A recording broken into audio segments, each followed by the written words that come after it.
Let me tell you something that might sting a little. The way you handle toxic people will either shrink your life or sharpen it. And if you keep trying to win their approval, you will slowly abandon yourself. Smart people don't win toxic games. They refuse to play.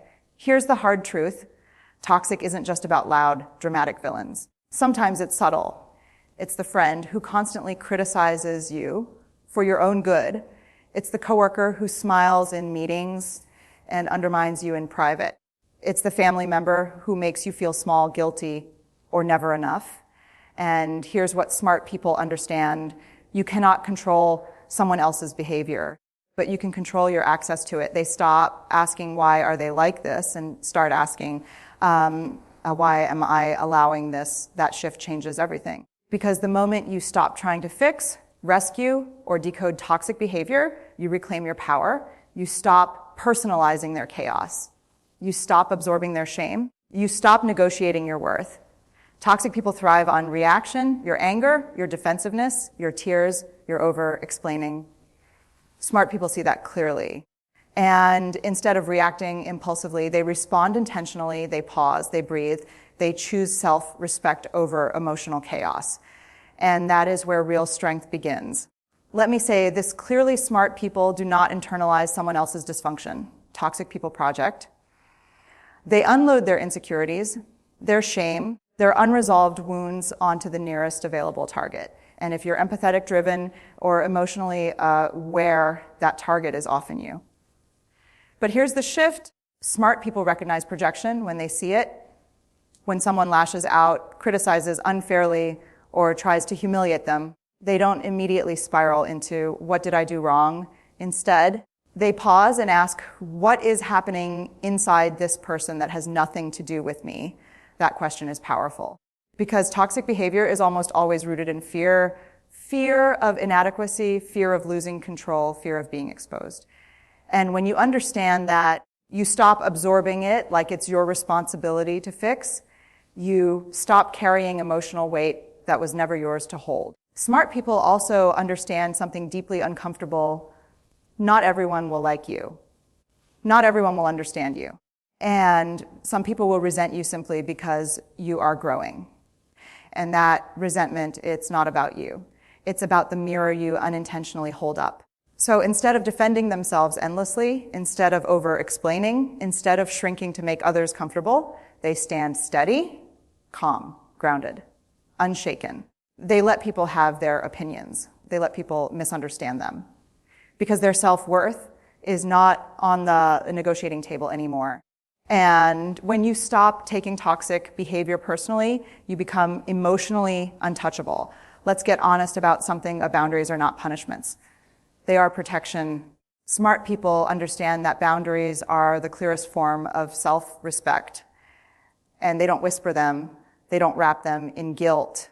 They don't apologize for having them. When someone crosses a line, they address it calmly and directly, not with rage, not with drama, but with clarity. I'm not okay with being spoken to that way. I won't continue this conversation if you keep interrupting. That doesn't work for me. Notice something: no over-explaining, no emotional begging, no defending their right to basic respect. Toxic people often test limits. They push, they provoke, they look for cracks in your confidence. And if you respond with confusion or inconsistency, they push harder.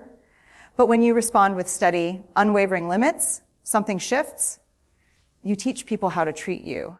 Now, here's the part that feels uncomfortable. Setting boundaries will disappoint some people. It will frustrate others. And it will expose who benefits from you having none. And that is information. Smart people don't set boundaries to control others.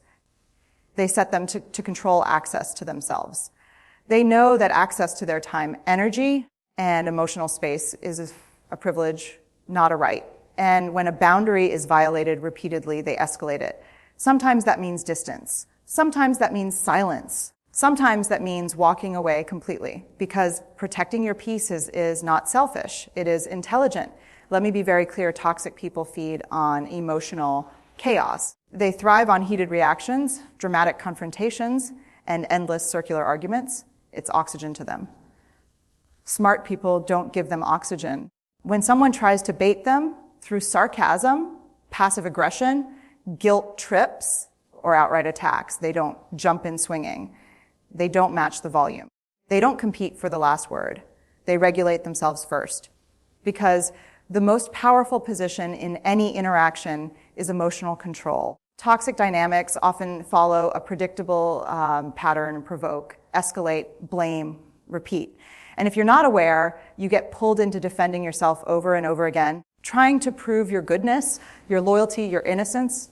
Smart people see the trap. They understand that not every accusation deserves a defense. Not every insult deserves a response. Not every misunderstanding needs to be corrected. Sometimes the strongest move is a calm, steady, I'm not doing this. And then they stop. They disengage. They end the conversation. They walk away. And here's the truth that stings: when you stop reacting, toxic people often escalate at first. They push harder because they feel their control slipping. But smart people hold steady. They don't collapse into old patterns just to relieve tension. They choose temporary discomfort over long-term dysfunction because peace is more valuable than being right. And emotional maturity means knowing when silence is strength, not weakness.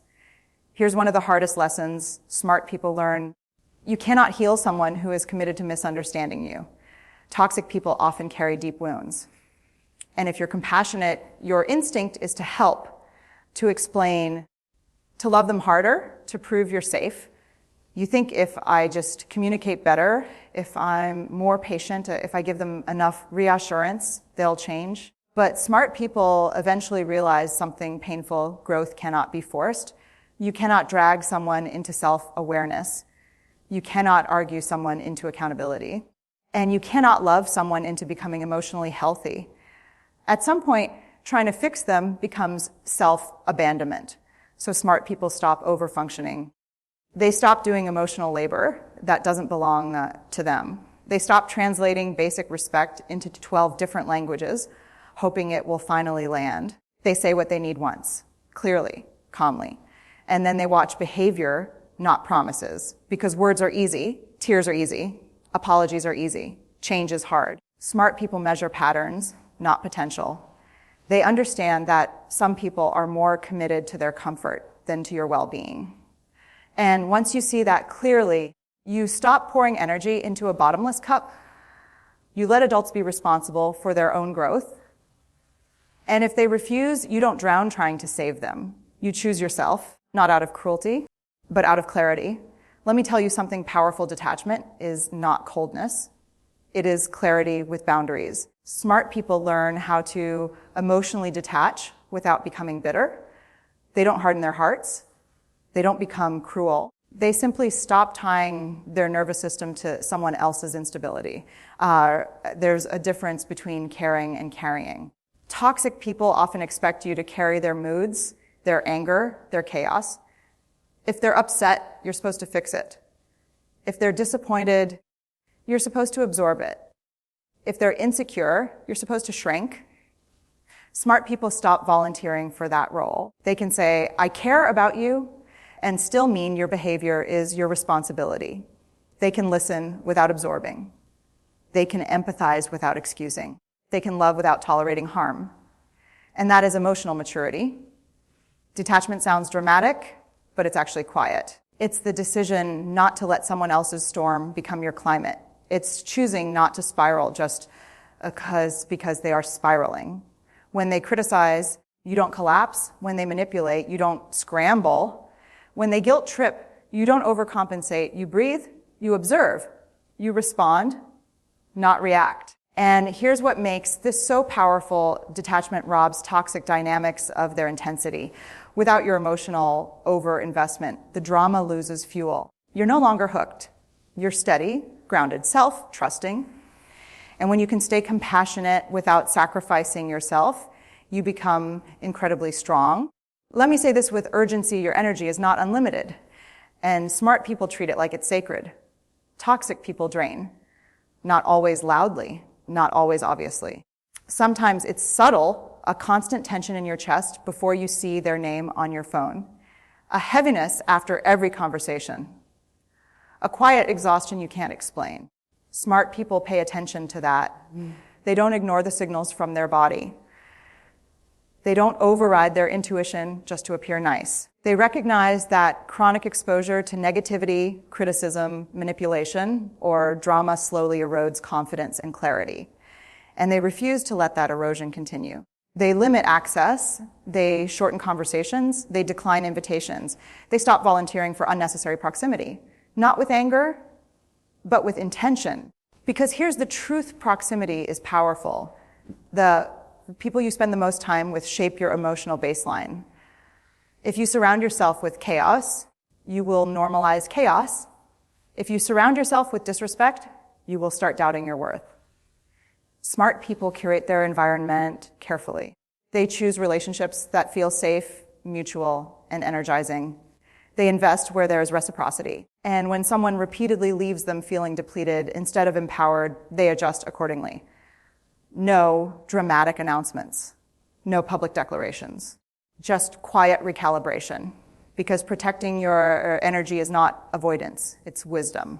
And when you guard your emotional space fiercely, you create room for growth, creativity, peace, and people who actually deserve access to you. Smart people understand something most of us learn the hard way: clarity is kindness. And vagueness is a breeding ground for toxicity. Toxic dynamics often survive in confusion, half-said truths, passive, aggressive comments, unspoken resentment. It's a fog. And in that fog, manipulation thrives. Smart people clear the fog. They say what they mean. They mean what they say, and they don't lace their words with unnecessary venom. Instead of exploding months later, they address issues early. That comment felt dismissive. I need respect in this conversation. I'm not comfortable with that. Notice the tone calm, steady, unapologetic. Toxic people often expect either silence or explosion. What they don't expect is regulated, grounded honesty, and that kind of communication disrupts unhealthy patterns. Now, here's the key: smart people don't communicate to convince. They communicate to express truth. They're not performing. They're not begging to be understood. They're simply stating reality. And if the other person twists it, minimizes it, or refuses accountability, smart people don't escalate into chaos. They observe, they gather data, they adjust their level of access accordingly. Because communication is not about controlling outcomes, it's about honoring yourself. And when you speak calmly, directly, and consistently, you build internal strength. You stop fearing confrontation. You stop rehearsing conversations in your head at 2 a.m. You trust your voice. And that trust makes you incredibly hard to manipulate. Here's a truth that can feel brutal. Sometimes the smartest, bravest thing you can do is leave. And leaving doesn't make you weak. It makes you self-aware. Toxic people are masters at creating dependency. They make you feel guilty for wanting distance. They convince you that patience, loyalty, or love means tolerating harm. And if you're not careful, you end up trapped in patterns that slowly erode your confidence, your clarity, and your peace. Smart people recognize the point of diminishing returns. They see when their effort is being met with deflection, denial, or repeated harm. And instead of staying out of obligation, fear, or hope for change, they choose themselves. Walking away isn't dramatic. It isn't revenge. It's a boundary in motion. It's a statement: I will no longer participate in a dynamic that devalues me. They prepare for it mentally and emotionally. They detach compassionately. They don't linger in resentment. They leave with dignity intact. And here's the most powerful part: when you walk away from toxicity, you reclaim your life. You reclaim your energy. You reclaim the time, space, and emotional bandwidth that had been siphoned away. Smart people don't leave hoping the other person will change. They leave knowing they are worth better. They leave quietly, firmly, without needing validation or apology, because the highest form of self-respect is choosing peace over chaos, and sometimes that means walking out the door and never looking back. Here's the truth that every smart person eventually realizes: your life is too precious to be dictated by someone else's toxicity. You were not designed to shrink, tolerate, or explain yourself endlessly. You were designed to grow, to thrive, and to protect your inner world fiercely. Toxic people will test you, provoke you, and try to steal your joy. But your response, your calm, your boundaries, your detachment, becomes your superpower. Every time you refuse to engage in chaos, every time you honor your energy, every time you walk away with dignity, you are reclaiming yourself. Smart people don't live in fear of confrontation. They don't seek validation from those who cannot give it. They don't let shame dictate their choices. Instead, they live intentionally, speaking their truth, standing their ground, and curating relationships that uplift rather than drain. And here's the ultimate lesson: you cannot control how toxic people behave, but you can control how much access they have to your life. You cannot change them, but you can change how you respond. You cannot rescue them, but you can rescue yourself. So make this a promise to yourself: never settle for less than respect. Never compromise your peace. Never allow someone else's chaos to dim your light. Because when you do this, when you claim your boundaries, your calm, your self-respect, you step into a power that is quiet but unstoppable. And in that space, you will finally be free. Free from fear, free from guilt, free from drama, and free to live fully, fiercely, and unapologetically. Your life belongs to you, and it is time you live it that way.